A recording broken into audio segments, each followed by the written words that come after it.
Good afternoon. Imagine that you are at somebody's funeral and everyone is sad, crying or barely holding back tears, and somebody sort of jaunts up to the podium and they stand there and they start, "So I was getting on a plane on my way here, and you'll never guess what kind of food the flight attendant brought me." You're on edge, right? This doesn't seem appropriate. You're not sure yet where this is going, but something is wrong. It has to do with tone. That's backwards for you, isn't it? Sorry. T-O-N-E. Tone is what I want to talk to you about today, what I would talk to you about if I were there in class. It's something you want to pay attention to in the speeches you give. Tone is the attitude of a speech, or the emotional flavor of a speech. Some examples. A speech could be calm. It could be forceful. It might be angry. It might be frivolous, like in the example that I started with. Amused, sorrowful, sinister, romantic. You get the idea. Anything that could be a human emotion, a feeling, can be conveyed in a speech. As a speaker, we do this partly with our voice, right? I put more force into my voice when I said forceful. We can do that with body language. We can do it with facial expression, like I grimaced when I said angry. So we have a lot of nonverbal tools with which to convey tone. But tone is also conveyed through language, and I especially want to focus on the way we use language to convey tone. Before I get into that any further, why does this even matter? It's probably clear from that opening scenario that it matters because of how it affects people, of how it changes whether you accomplish your purpose in a speech or not. What matters in a speech is not only what you say, but how you say it. The delivery, the manner of the language in which the message is dressed. When the tone is appropriate, the speech is more effective, more convincing, more likely to accomplish its purpose.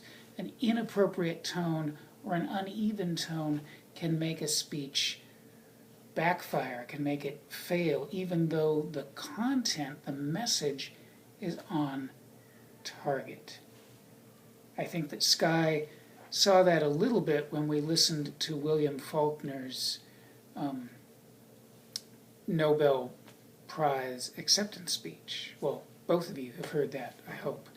The message is brilliant. The delivery there was not good. But other aspects of the tone maybe were good. So besides delivery, besides your face and your gestures and your tone of voice, what can you do with language to achieve tone?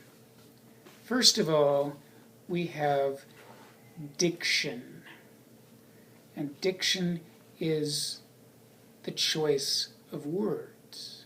We can choose words that are more formal or more informal, words that have more emotional weight to them, or words that are more neutral or less emotional. So the words that we choose, and I'll give you some examples soon, the words that we choose have a lot to do with the tone that we create.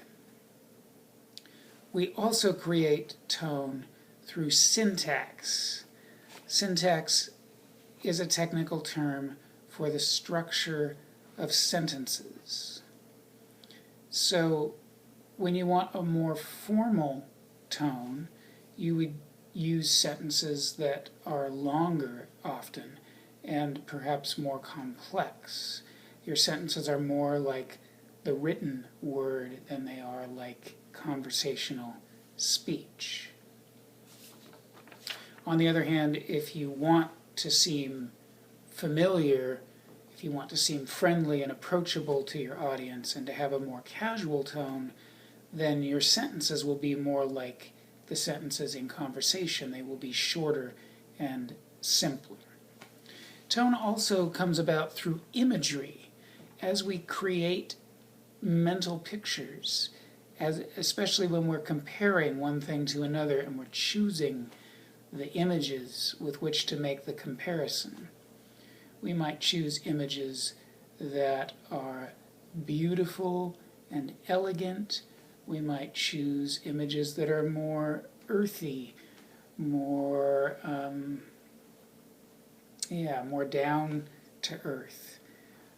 So some examples.